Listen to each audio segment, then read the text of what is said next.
I'm Haley Franks, 39, a Navy officer who worked her way from a small-town ROTC kid to wearing captain's bars. For years, I bent over backward to support my husband's family, holidays, emergencies, could you help us? That came my way. But when my mother-in-law hid my uniform on the night of a major defense gala and told me I didn't deserve to wear white, something in me shifted. Have you ever been dismissed or humiliated by someone you've always shown up for? If you have, share your story in the comments. You're not the only one. Before I dive into what happened, tell me where you're watching from. And if you've ever had to stand your ground after being wronged, tap like and subscribe for more real stories about boundaries, respect, and stepping back into your own power. What happened next even I didn't see coming. I wake up at 0500 hours most mornings. Years of shipboard routine will do that. But today, the anxiety pulls me awake even earlier. Promotion results drop at 1300 hours. My mother-in-law, Denise, never liked me. Not openly, it was subtler than that. She said my name with a half smile, like she was tasting something unpleasant. She pretended not to understand my job, even after 14 years of service. By the time I met Ethan, I was already a commander.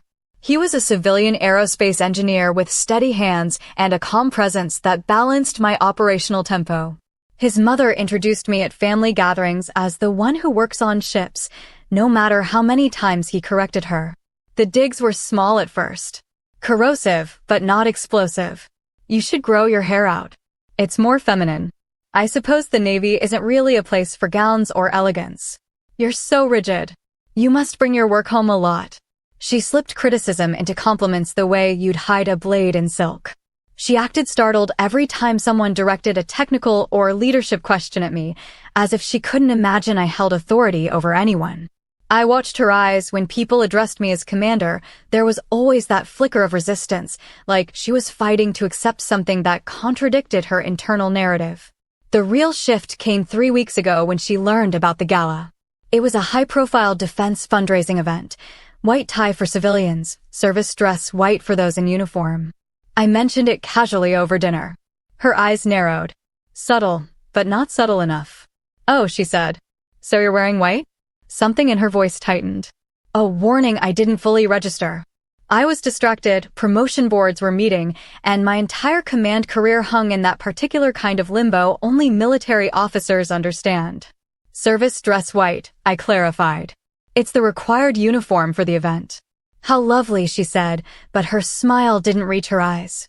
White can be so unforgiving, though. It shows everything. I didn't respond. There was always something with her. Always a comment that landed just wrong enough to sting, but not enough to justify calling out. The first real crack appeared 2 days later. She volunteered to handle the gown situation for me. When I explained again that I'd be in uniform, she insisted I needed a backup option. Just in case, she said. You never know what might happen. The way she said it felt like a threat wrapped in concern.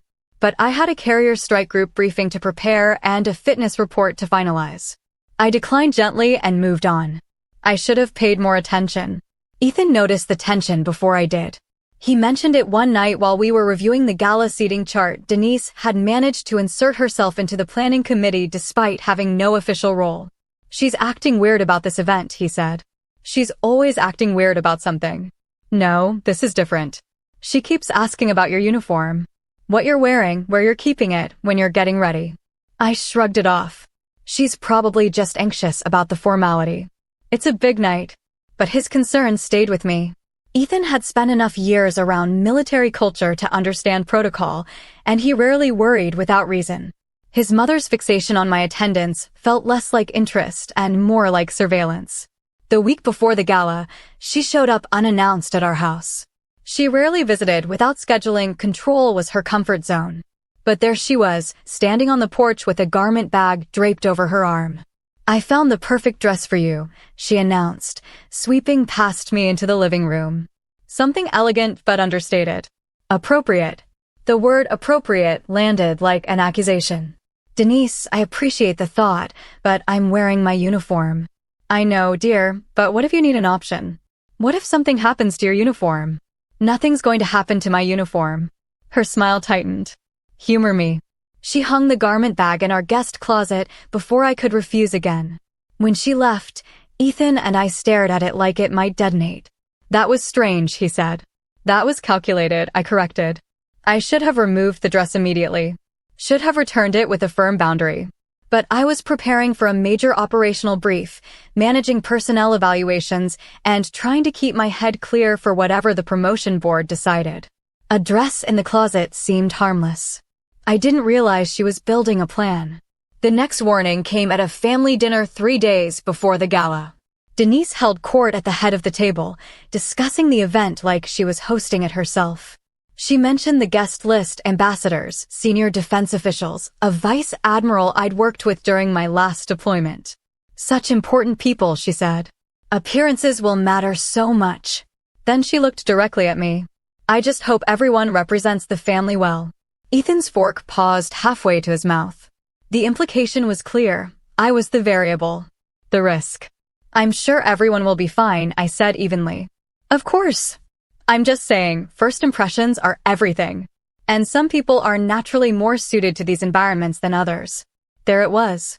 The belief that had always lurked beneath her politeness. I wasn't refined enough. Wasn't soft enough.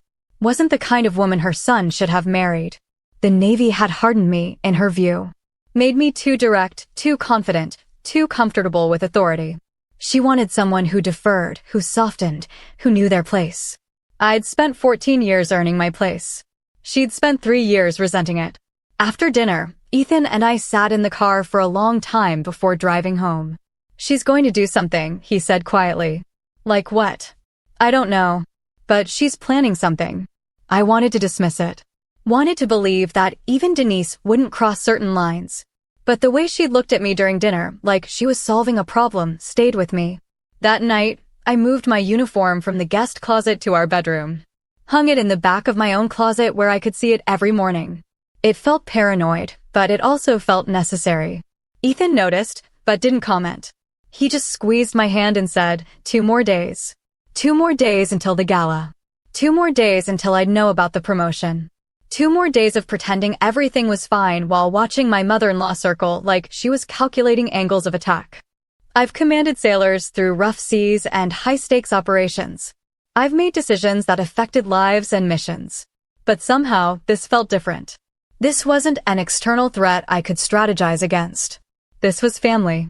And family doesn't follow rules of engagement. I should have realized that made her more dangerous, not less. The day of the gala, I wake at 0400 hours. Too early, too wired. The promotion results came through yesterday afternoon, Rear Admiral Lower Half, 07. The message was brief, formal, congratulatory. I read it 3 times before the reality settled. I'm an Admiral Select. The Navy is arranging a private recognition later tonight at the gala. A quiet ceremony before the main event. They've already coordinated with the venue.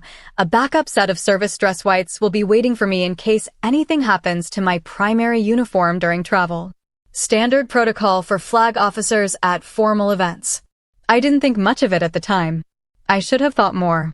Ethan and I arrive at the hotel suite at 1100 hours to dress and prepare. The suite is elegant, high ceilings, soft lighting, a separate dressing area. Denise insisted on booking it, said it would make the day less stressful. I thought it was a peace offering. I was wrong. My uniform bag is gone. At first, I think I misplaced it.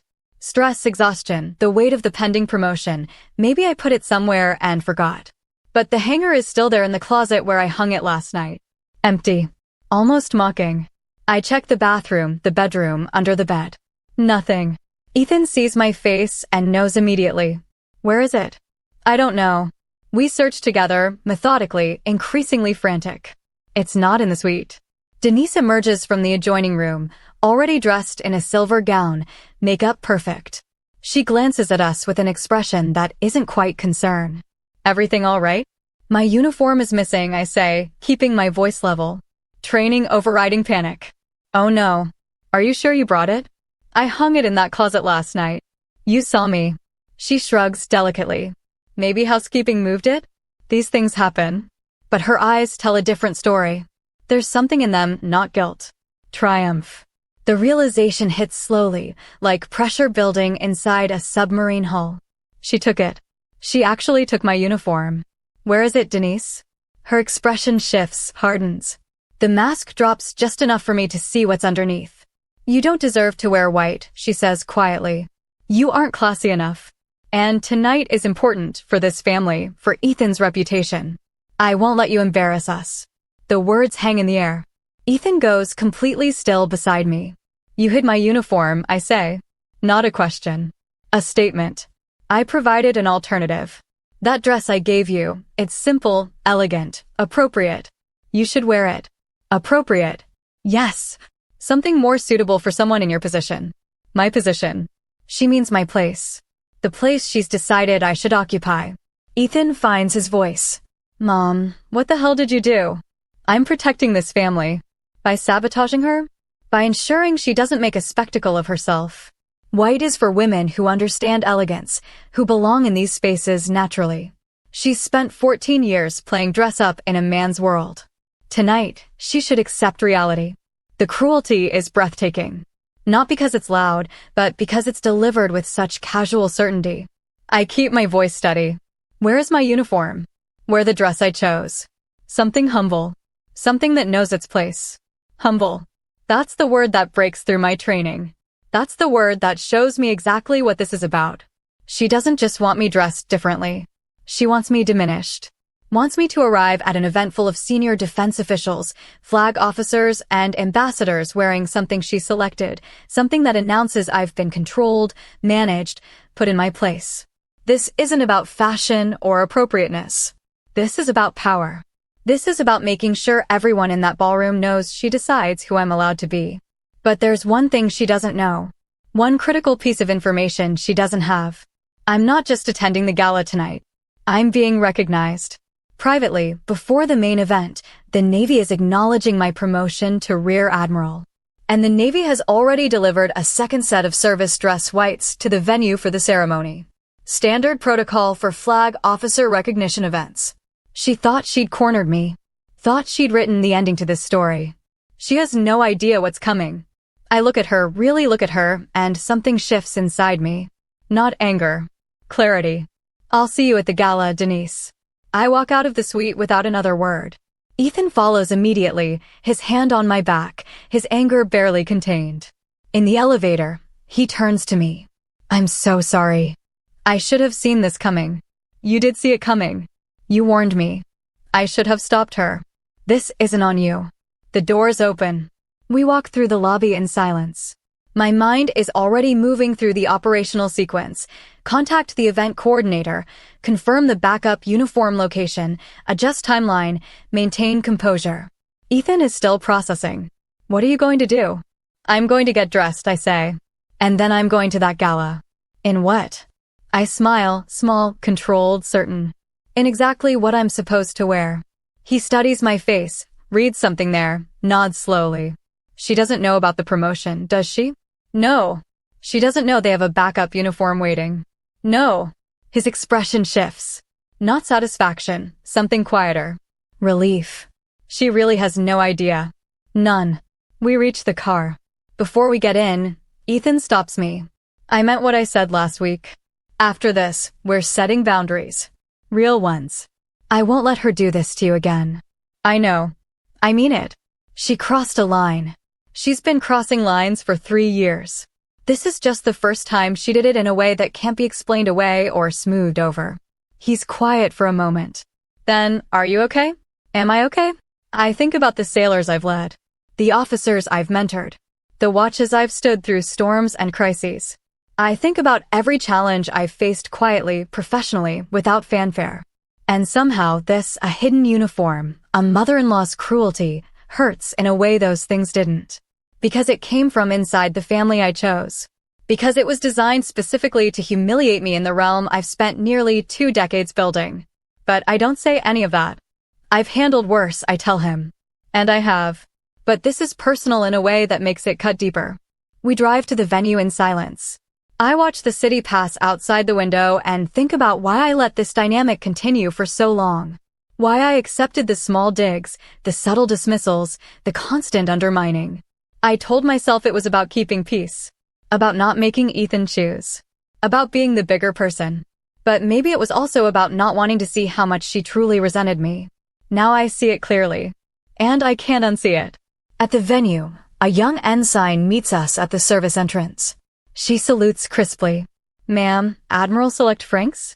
Your uniform is ready in the dressing room. Congratulations on your promotion. The title lands differently now. Heavier. Real. Thank you, Ensign." She leads us through back corridors to a private dressing area. The garment bag hangs waiting, pressed, perfect, exactly as it should be. I step into the room alone and close the door. For a moment, I just stand there, looking at the uniform. Service dress white.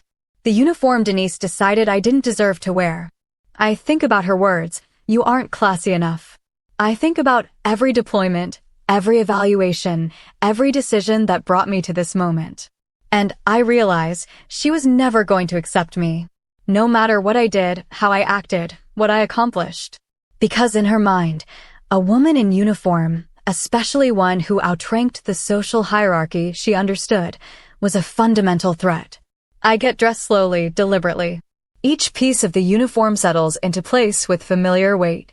When I fasten the jacket and check my appearance in the mirror, I barely recognize the woman staring back. Not because I look different, because I feel different. I'm done shrinking for her comfort. Done letting her shape the narrative of my place in this family. Tonight, she's going to see exactly who I am. And she's going to have to decide if she can live with that reality. Before the gala itself, before I return to the betrayal waiting in the ballroom, I need to rewind. Because the hurt doesn't make sense without context. Without understanding what Denise and I were before tonight fractured everything. My marriage to Ethan was never the problem. From the start, it was steady, built on mutual respect and genuine partnership. He admired my career, understood the demands, never asked me to choose between him and the Navy.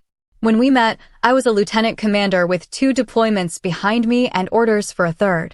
He found my dedication attractive, not threatening. His mother found it incomprehensible. The early days were careful. Denise was polite during our first meetings, formal, measuring, trying to understand what kind of woman her son had chosen.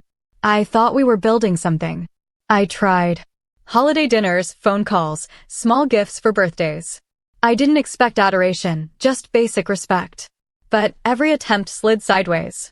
When Ethan and I got engaged, she insisted on planning the wedding. I let her, thinking it would help her feel included. She made decisions that erased me, chose readings I didn't recognize, selected flowers I'd never mentioned, invited people I'd never met. When I gently pushed back, she looked wounded. "I'm just trying to help. I know you're so busy with your career." The subtext was clear: your career is why you can't handle this yourself. I learned early that she believed I'd stolen her son's life direction. Ethan had dated women before me, women with conventional careers, women who wanted children immediately, women who fit her vision of what a daughter-in-law should be. I was none of those things. She believed the military had hardened me, made me too direct, too confident, too comfortable with authority. She wanted someone soft, someone deferential, someone who knew their place in the family hierarchy she'd constructed. "You're so independent," she'd say. Poor Ethan must feel unnecessary sometimes. Ethan would laugh it off. "Mom, I married her because she's independent." But she'd look at me like I'd tricked him somehow. Like my competence was a con. Her fixation on image wasn't new. I watched her micromanage relatives' appearances at family events, commenting on weight, hair, clothing choices. She orchestrated her daughter's wedding like a military operation, controlling every detail down to the shade of lipstick the bridesmaids wore. "White," she told me once, "is the color of purity, tradition, perfection. You have to earn white." I didn't understand what she meant then. I do now. She believed certain women belonged in white at weddings, at formal events, in spaces that required elegance. And she decided I wasn't one of them. Over the years, I tried to bridge the gap. I attended her charity events, volunteered for her fundraisers, showed up for family obligations even when I was exhausted from command duty. I thought consistency would win her over. Instead, she found new ways to undermine me. At a family dinner celebrating my promotion to commander, she spent the meal talking about Ethan's college girlfriend, how graceful she was, how she'd gone into teaching, how she'd have made such a good mother. When I was deployed, she'd send Ethan care packages and mention casually that she'd forgotten to include anything for me. When I came home on leave, she'd schedule family events during my limited time, then act hurt when I couldn't attend. It was death by 1,000 cuts. Each one small enough to explain away, but together they formed a clear pattern. I wasn't wanted. I wasn't welcome. I wasn't good enough. Ethan saw it, but he was caught in the middle. He defended me when the digs were obvious, but the subtle ones, the ones that could be passed off as misunderstandings, those he let slide. Not because he didn't care, but because confronting his mother meant potentially losing her. And she knew that.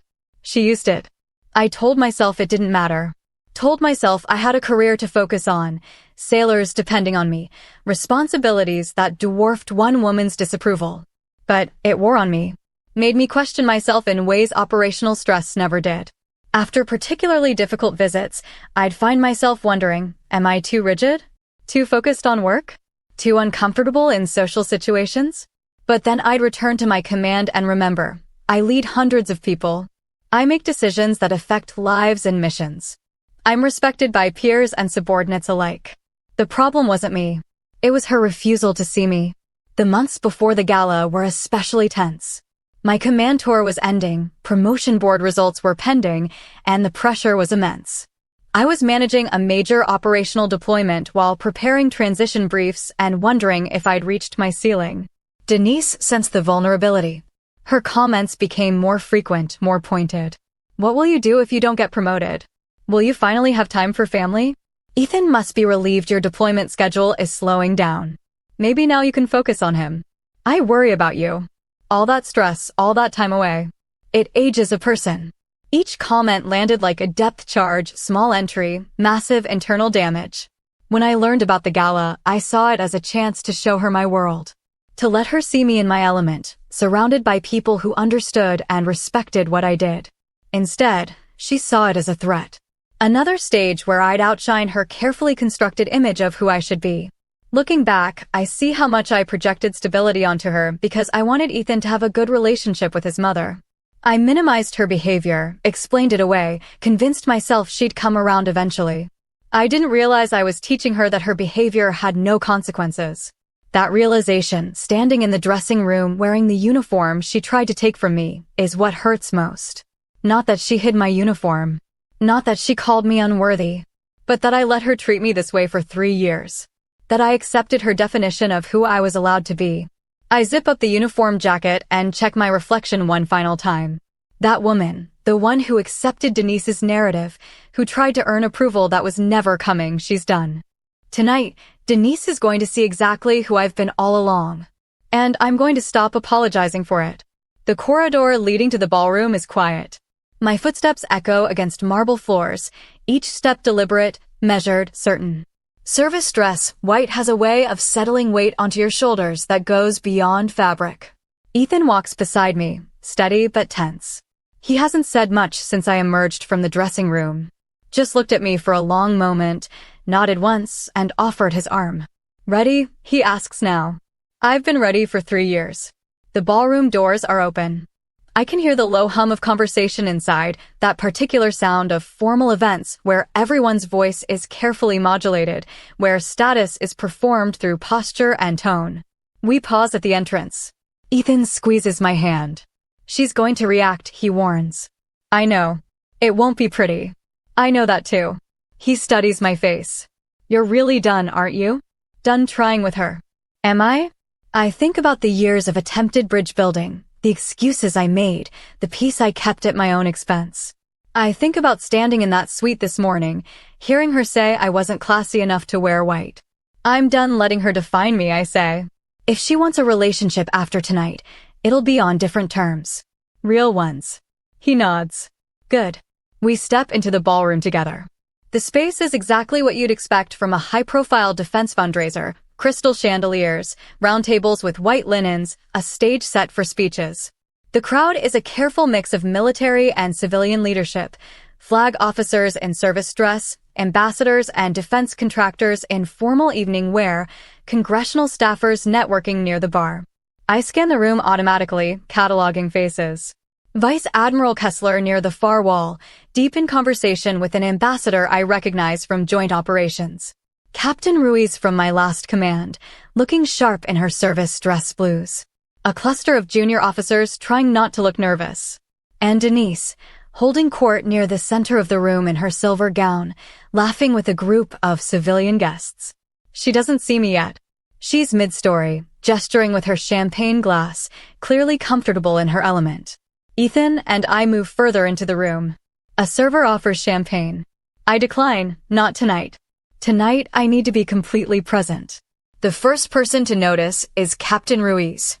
Her eyes widen slightly when she sees me, and she crosses the room immediately. "Ma'am," she says, her salute crisp. "Congratulations." "You look," she pauses, searching for words. "You look exactly right." "Thank you, Captain." "Is the recognition ceremony still at 1900 hours?" "That's the plan." She grins. "This is going to be one hell of a night." Others begin to notice. Conversations pause. Heads turn. The presence of service dress white in a room full of evening gowns creates a particular kind of attention, not because it's unusual, but because it represents something specific. And people familiar with military culture know exactly what it means. A rear admiral approaches, someone I don't recognize immediately, and extends his hand. "Admiral Select Franks." "It's an honor." "Congratulations on your promotion." The title lands publicly. Carries across nearby conversations. "Admiral." I shake his hand, maintain composure. "Thank you, sir. Your record is impressive. Looking forward to seeing what you do with the stars." He moves on, but the damage, or rather, the revelation, is done. People heard. People are processing. And across the room, Denise has finally noticed me. Her champagne glass stops halfway to her lips. Her eyes lock onto my uniform, then my face, then back to the uniform as if trying to reconcile what she's seeing with what she thought she'd controlled. I watch the calculation happen in real time, confusion, then disbelief, then something that looks like fear. She excuses herself from her group and moves toward me quickly, her expression carefully neutral, but her grip on the champagne glass white-knuckled. "You told people you're an admiral?" she hisses when she reaches me. Her voice is low, but not low enough. Ethan stiffens beside me. "I didn't tell anyone anything," I say calmly. "They told me." "That's not possible. You're a commander." "I was a captain. Now I'm a rear admiral lower half." "The promotion results came through yesterday." The words land like ordnance. Her face drains of color, then flushes red. "That's not, you can't just, I can." And I did. She looks around frantically, as if searching for someone to confirm this isn't real. But everywhere she turns, people are watching us. Watching her. Some with curiosity, others with barely concealed judgment. "Where did you get that uniform?" she demands. "The Navy provided it. Standard protocol for flag officer recognition events." Flag officer. She can't finish the sentence. The reality is too large, too threatening to her carefully constructed narrative. Ambassador Grant approaches, someone I know from interagency operations. She smiles warmly. "Admiral Franks, you look radiant.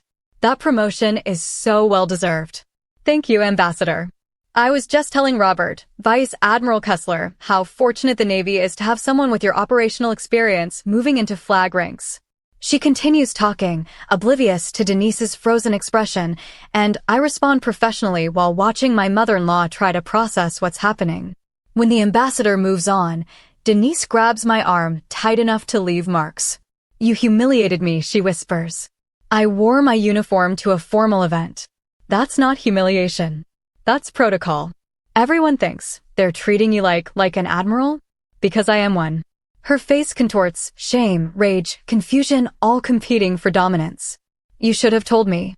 You didn't ask. You assumed. I was trying to help you. You hid my uniform and told me I wasn't classy enough to wear white." She flinches. Around us, more people are noticing the tension. Ethan moves closer to me, a silent show of support. "You did this on purpose," Denise says. "You set me up. I got dressed for an event. You're the one who tried to control what I wore. I was protecting you from embarrassment. No, you were trying to keep me small. To keep me in the place you decided I should occupy." Her mouth opens, closes. For the first time in 3 years, she has no response. No dig to slip in, No way to reframe this in her favor. Because the room is full of people who understand rank, who respect service, who see my uniform as earned authority rather than a costume. Her power, the social control she's wielded over me for years, has evaporated. Vice Admiral Kessler approaches, saves her from having to respond. He greets me formally, asks about my transition plans, mentions looking forward to working with me in my new capacity. When he leaves, Denise is pale. "I need air," she mutters and walks away quickly, not toward the exit, but toward a corner where fewer people will see her unraveling. Ethan watches her go. That was brutal. That was honest. She's not going to recover from this easily. I take a breath, steady myself. That's not my responsibility. I'm done managing her feelings about who I am. He nods slowly. Good. We move through the room together, and I'm struck by how different this feels from every other family event with Denise. There's no undercurrent of tension, no waiting for the next subtle dig. Just respect, recognition, people seeing me as I actually am. And for the first time in 3 years, I'm not trying to make myself smaller to fit someone else's limited vision. The real ceremony comes later, 1900 hours, a private room, Vice Admiral Kessler and a small group of senior officers. The recognition is formal but warm, the kind of moment that marks a career shift you've worked toward for nearly 2 decades. Denise doesn't attend. She leaves the gala early, citing a headache. I don't chase her. Don't try to smooth things over or explain. I let her go. Because some fractures can't be repaired. And some need to break so you can finally stand at your full height. The days after the gala are quiet. Almost eerily so. Denise doesn't call. Doesn't text. Doesn't send the usual follow-up messages, dissecting the event and everyone's performance. The silence is louder than any confrontation. Ethan gives her space, but I can see the wheels turning. He's processing what happened, not just the gala, but the years of behavior that led to it. The small cruelties he explained away, the undermining he minimized, the pattern he didn't want to acknowledge. I should have said something sooner, he tells me one evening. We're sitting on the back deck, watching the sunset. I saw what she was doing. I just didn't want to believe she'd actually, you don't need to apologize for her. I enabled her. I let her treat you that way because confronting her meant dealing with her hurt feelings. I chose the easier path. I reached for his hand. You defended me when it counted. You stood with me at the gala. That matters. But I shouldn't have let it get that far. He's right, but I don't say so. We're both learning the same lesson. Enabling bad behavior in the name of family peace just delays the inevitable reckoning. A week passes. Then 2. My command transition intensifies briefings, turnover meetings, preparing my relief to take over. The promotion to Rear Admiral brings new responsibilities, new pressures, a steep learning curve even after 14 years of service. I'm grateful for the distraction. It keeps me from dwelling on the Denise-shaped absence. Then, 3 weeks after the gala, she texts. Can we talk? Not an apology. Not an acknowledgement. Just a request formatted as if nothing happened. I show Ethan. He reads it twice, his jaw tight. What do you want to do? I consider. Part of me wants to ignore it, to let the silence stretch until she's forced to do better.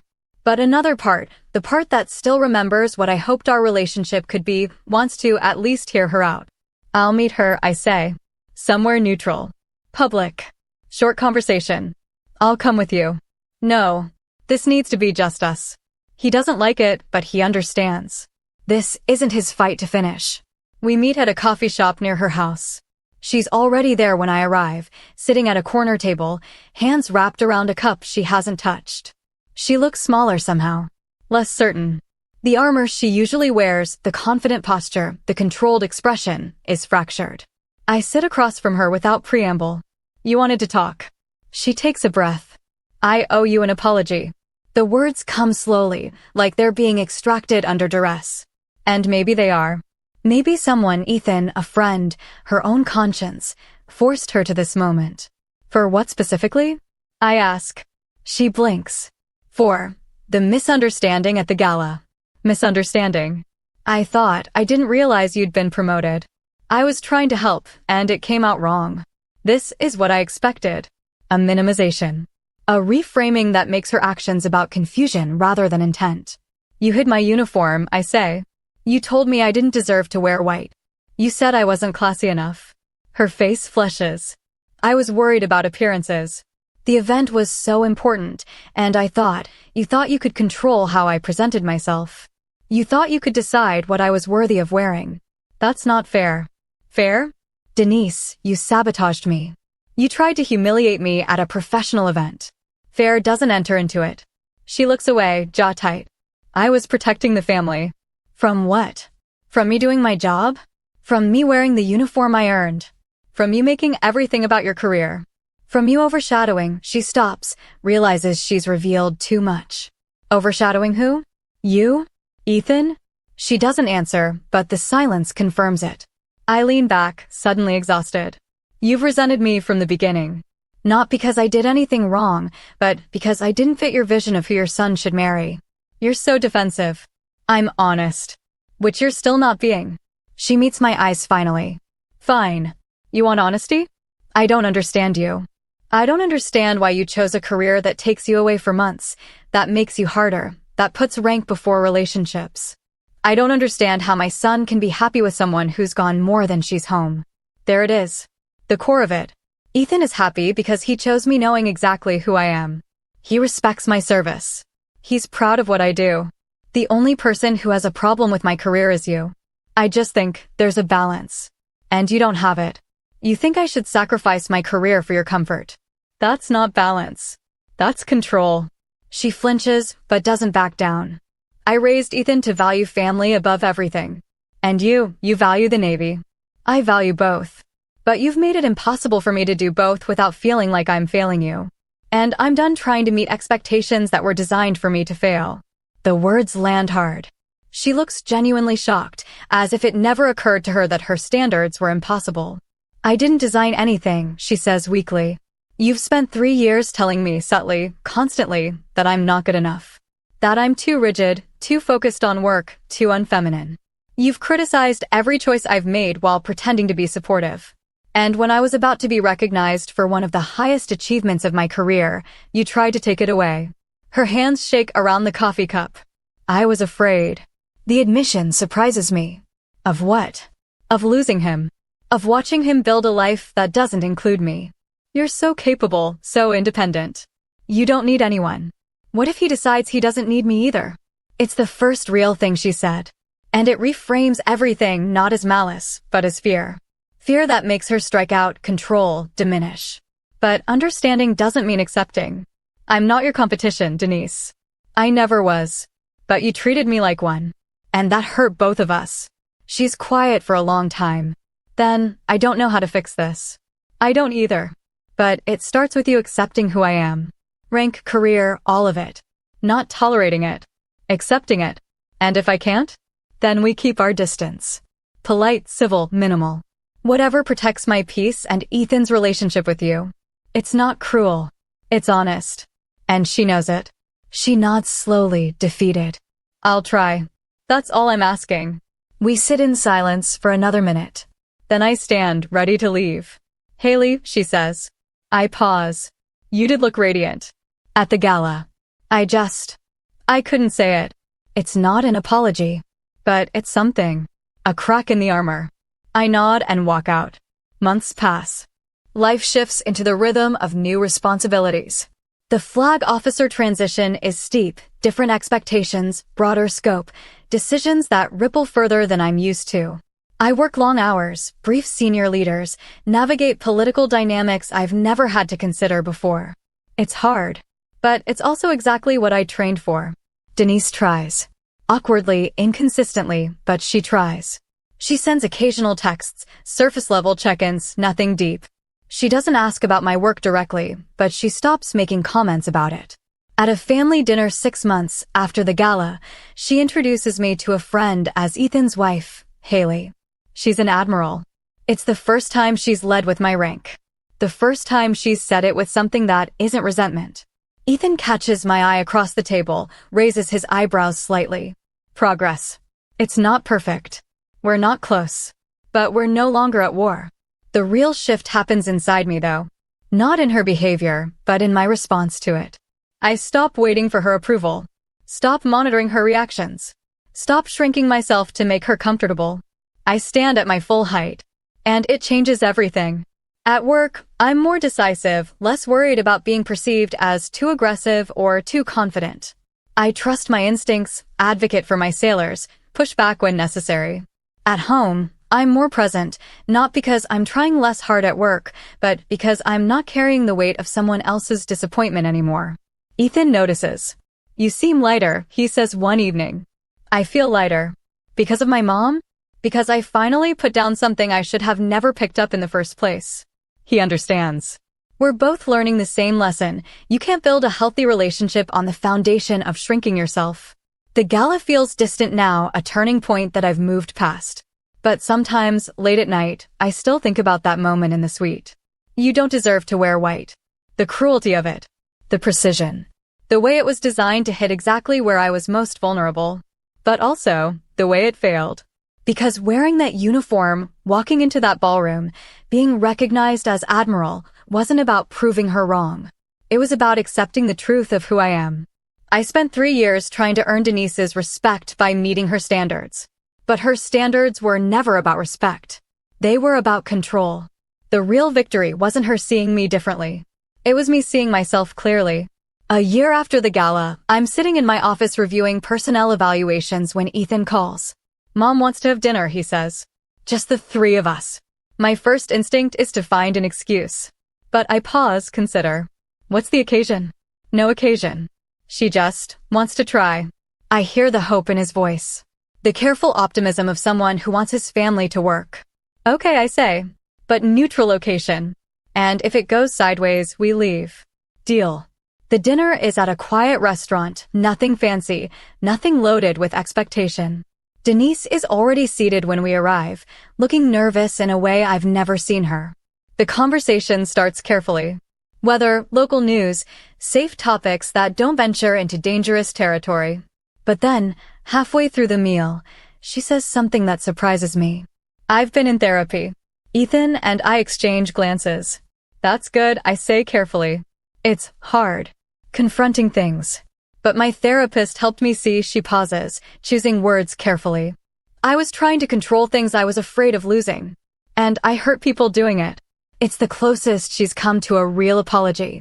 Not the minimizing, reframing attempt from months ago. Something more honest. I'm glad you're working on it, I say. I don't expect you to forgive me. Or trust me. I just wanted you to know I'm trying to be better. I nod. That means something. The dinner continues, still careful but less brittle. We talk about Ethan's work, my new command, small things that don't require emotional excavation. At the end, when we're saying goodbye, Denise hesitates. Then, you were right. At the coffee shop. About me trying to control you. I didn't know another way to feel safe. I get that, I say. But feeling safe can't come at someone else's expense. I know. I'm learning. She leaves, and Ethan and I sit in the car for a moment.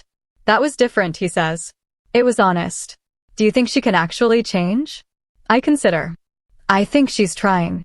Whether she succeeds or not, that's on her. But I'm not going to sacrifice my peace waiting to find out. He smiles. You've come a long way from the woman who tried so hard to win her over.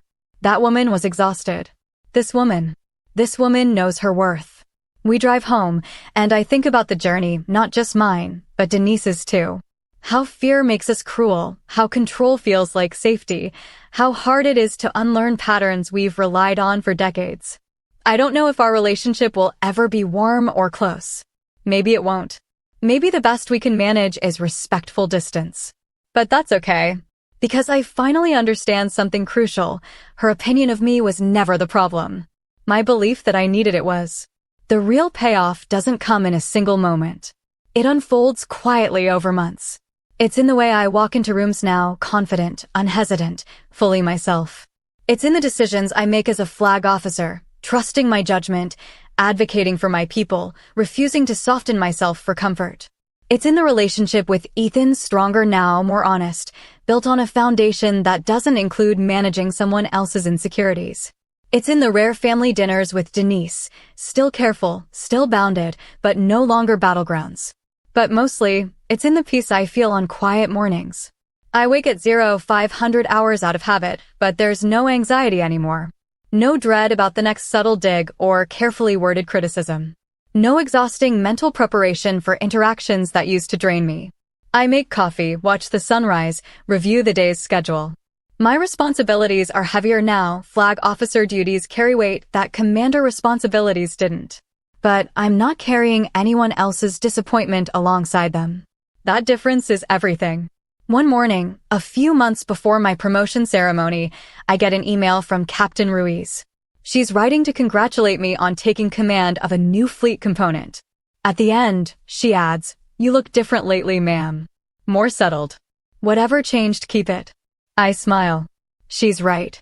Something did change. I stopped performing for approval. Stopped editing myself to fit someone else's narrative.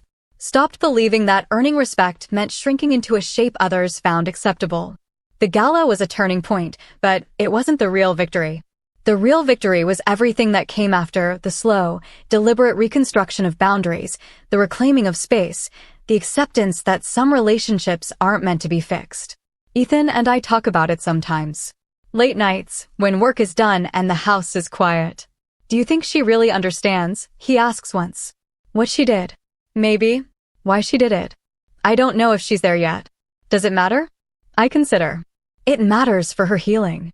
But not for mine. I don't need her to understand to be okay. He's quiet for a moment. Then, "I'm proud of you. For standing up to her. For not backing down. I'm proud of me too." It sounds arrogant, maybe. But it's not. It's recognition. After nearly 2 decades of service, of leadership, of making hard decisions and living with consequences, after all that, I finally extended the same respect to myself that I gave to everyone else. The people I lead. The sailors I mentor. The officers I train. I finally believed I deserved the rank I'd earned. The months continue. Life moves forward. New challenges, new responsibilities, moments of doubt, and moments of clarity. Denise remains at the edges. She attends my promotion ceremony, stands in the back, doesn't speak much, but she's there. I see her watching when the vice admiral pins the stars on my collar, and something in her expression shifts. Not pride, exactly, but something close to acceptance. Afterward, she approaches carefully. "Congratulations, Admiral." It's the first time she's used my rank directly. Not with irony or resentment. Just recognition. "Thank you, Denise. You've worked hard for this." "I have." She nods, wants to say more, but doesn't know how. And that's okay. Some conversations don't need to be forced. She leaves, and Ethan wraps an arm around my shoulders. "You good?" "I'm good." And I am. Truly. Not because she finally acknowledged my achievement, but because her acknowledgement no longer defines my sense of accomplishment. The stars on my collar? I earned those. The respect of my peers? I built that. The life I've created? I chose it. Denise gets to decide whether she wants to be part of that life. But she doesn't get to decide whether it's worthy. That night, Ethan and I celebrate quietly at home. No big party, no formal event. Just us, good food, and the satisfaction of reaching a milestone we'd both worked toward in different ways. "What does it feel like?" he asks. "Being an admiral?" I think about it. Like responsibility. Like honor. Like everything I've been training for finally clicking into place. And the thing with my mom? Does it still bother you? Sometimes. When I let myself think about it too long. But mostly, it just feels distant. Like something that happened to a different version of me. The version who tried to win her over? Yeah, that version was doing her best. But she was fighting the wrong battle. He raises his glass. To fighting the right battles. I clink mine against his. To fighting the right battles. If I could go back to that moment in the hotel suite, uniform missing, Denise standing there with triumph in her eyes, what would I tell myself? I'd say, this is going to hurt.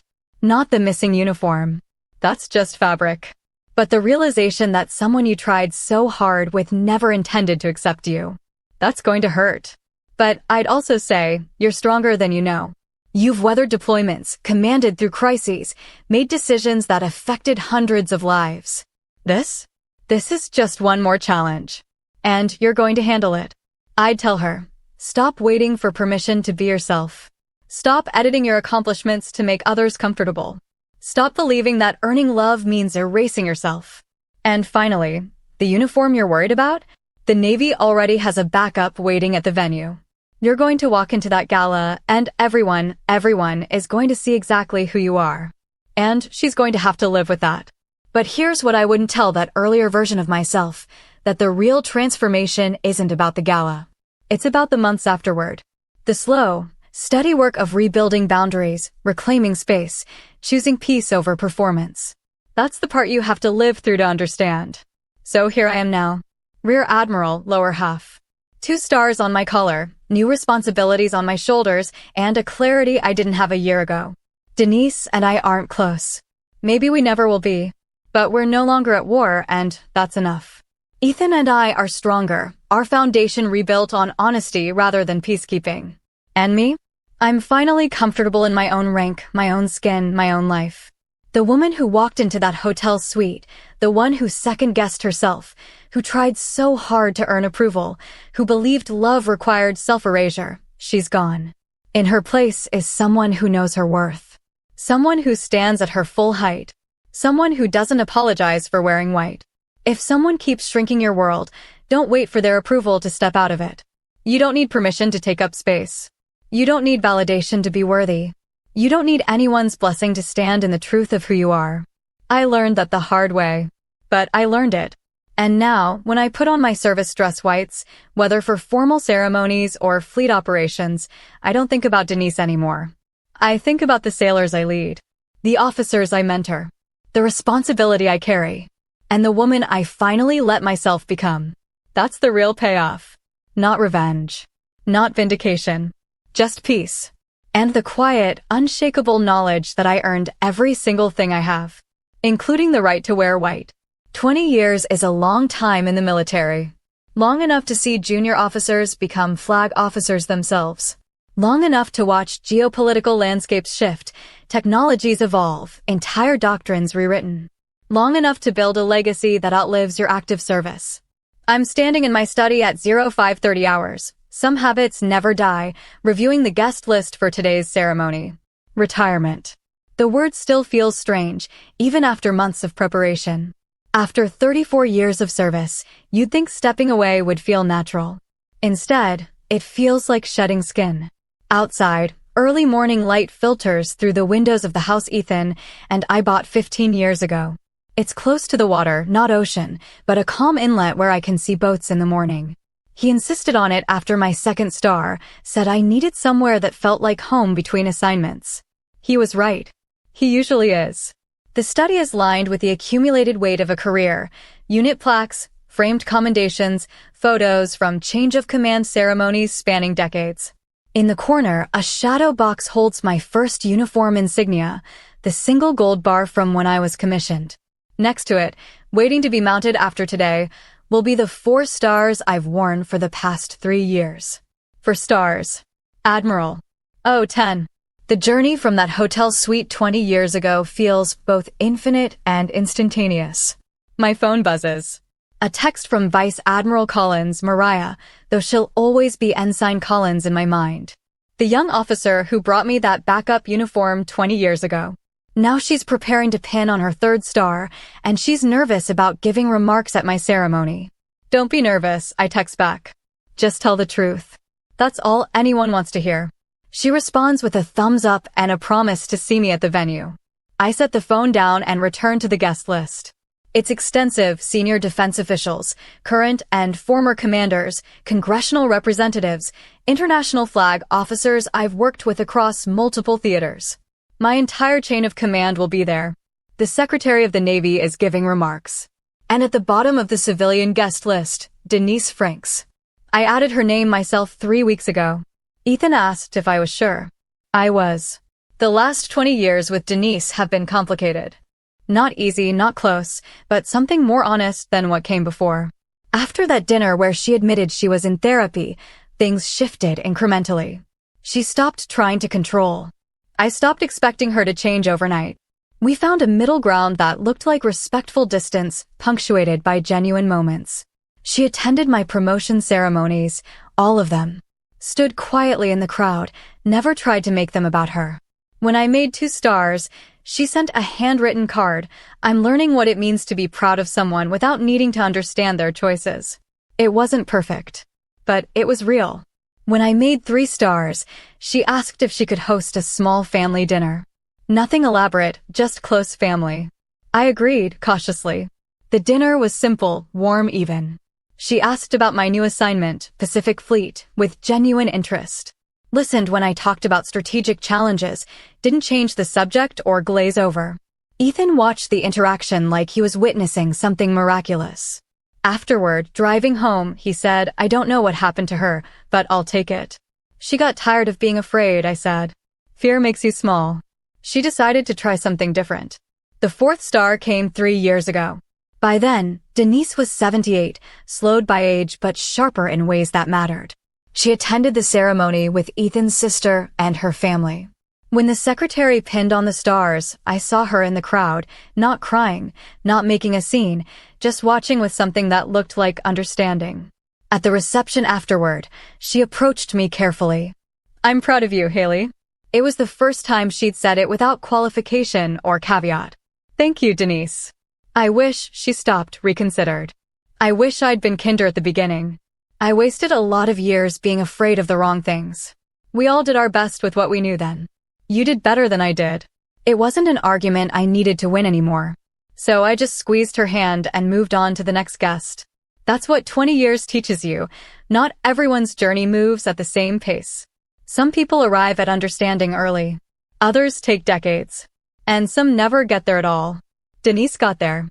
Late, imperfectly, but she arrived. The sound of footsteps pulls me from reflection. Ethan appears in the doorway, coffee in hand, wearing the suit he picked out specifically for today. He's 61 now, grayer, softer around the edges, but still the steady presence he's always been. You're up early, he says. Couldn't sleep. Nervous? Not nervous. Just reflective. He hands me the coffee and sits in the chair across from my desk. 20 years since the gala. You remembered. Of course I remembered. That night changed everything. He's right. The gala wasn't just about Denise. It was the moment I stopped performing, stopped trying to be palatable, stopped shrinking, stopped waiting for permission to occupy space. Everything that came after, the 3rd star, the 4th, the commands that shaped my career, all of it built on that foundation. I was thinking about your mom, I admit. About how far she came. She surprised me, Ethan says. I didn't think she could change. Didn't think she'd want to. People change when the cost of staying the same gets too high. What was the cost for her? Losing you. Losing connection to her family. Dying alone with nothing but her pride. He's quiet for a moment. She told me last week that you were her greatest teacher. That watching you refuse to shrink taught her she didn't have to either. The statement catches me off guard. She said that. Almost verbatim. She said she spent so many years making herself small to feel safe, and then she met you, someone who took up space unapologetically, and it terrified her. But over time, watching you, she realized that taking up space wasn't about hurting others. It was about honoring yourself. I sit with that. 20 years ago, I thought Denise's transformation would be about her learning to respect me. But maybe it was always about something deeper, her learning to respect herself enough to stop needing control. Is she coming today? I ask. She wouldn't miss it. She's bringing flowers. Flowers. He smiles. She asked what kind you liked. I told her peonies. She said she'd handle it. It's such a small gesture. But from Denise, who once hid my uniform to keep me from wearing white, it means something. The ceremony is at 1400 hours. By 1200, I'm in service dress whites one final time, adjusting the 4 stars on my collar in the mirror. The uniform still fits perfectly, tailored, pressed, each ribbon and device positioned exactly as regulation requires. Ethan appears behind me in the mirror. You ready? I think so. How does it feel? Last time wearing this. I consider. Like closing a chapter. But the right one.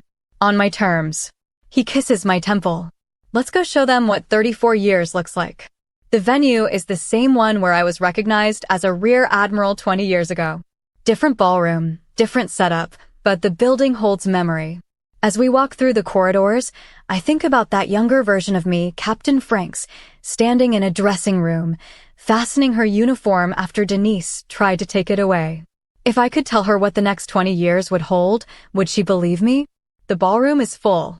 Hundreds of people, active duty, retired, civilian leadership, family. I scan the crowd automatically and spot familiar faces. Vice Admiral Collins, now a rising star herself. Captain Ruiz, retired but sharp in civilian attire. Commanders I mentored who are now making their own marks. Junior officers I never met but who know my name from doctrine I helped write. And in the third row, civilian section, Denise. She's aged 84 now, moving carefully with a cane. But she's here. Ethan's sister sits beside her, supportive but giving her space to experience this moment. The ceremony follows protocol, national anthem, opening remarks, speeches from senior officials. The Secretary of the Navy talks about strategic leadership and operational excellence. Vice Admiral Collins speaks about mentorship, her voice steady despite her earlier nerves. She tells a story about the young ensign she was 20 years ago, delivering a uniform to a then-captain who showed her what quiet strength looked like. Admiral Franks taught me that real leadership isn't loud, Collins says. It's consistent. It's principled. It's showing up day after day and doing the work without needing applause. She taught me that rank is about responsibility, not recognition. And she taught me that the best way to honor those who came before you is to clear the path for those who come after. The audience applauds. I keep my composure, but emotion sits heavy in my chest. Then it's my turn. I walk to the podium, the weight of the moment settling like those first days at sea, uncertain but necessary.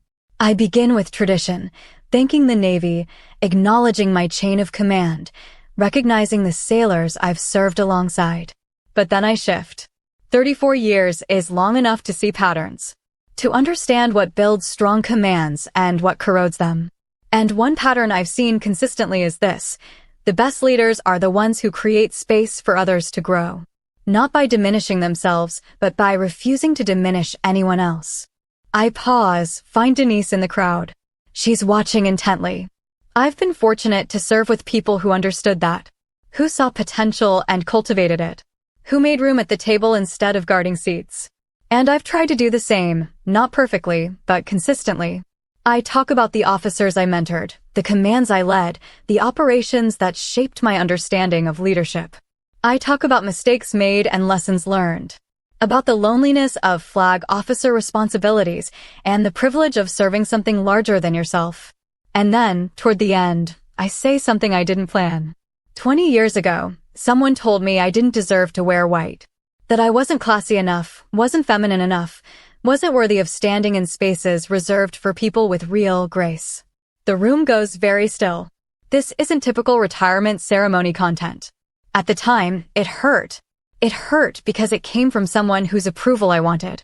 But it also clarified something. I didn't need permission to be myself.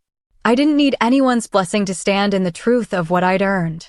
I see Denise's face, pale, emotional, but not defensive. The person who said that to me is here today. And I'm grateful for that. Not because she was right, she wasn't. But because that moment forced me to stop performing for approval and start trusting my own worth. It taught me that the people who try to shrink you are often the ones struggling with their own fear. And sometimes, if you're patient, they find their way to something better. I look directly at Denise now. It took time. It took work from both of us. But we got there. And that matters more than you might think. The ceremony continues. The retirement of my colors, the final salute, the playing of the Navy hymn. Traditional, dignified, exactly as it should be. But afterward, during the reception, Denise finds me. She's holding a bouquet of peonies, soft pink, perfectly arranged. I didn't think you'd mention that, she says quietly. The uniform. What I did. It's part of the story. My story. I'm not hiding it. She nods, hands trembling slightly. I'm sorry. I've said it before, but I want to say it again. I'm sorry for trying to control you. For trying to make you small. For wasting years we could have spent differently. I know you are. I don't expect forgiveness. But I want you to know, watching you these 20 years, seeing how you led, how you refused to compromise who you were, it changed me. It taught me what strength actually looks like. I take the flowers from her, their weight light in my hands. You changed yourself, Denise. I just stopped getting in your way. She smiles, fragile, but genuine. You're generous with your credit. I'm honest. Ethan appears, places a hand on his mother's shoulder. You okay, Mom? I'm fine. Better than fine. She looks at me one more time.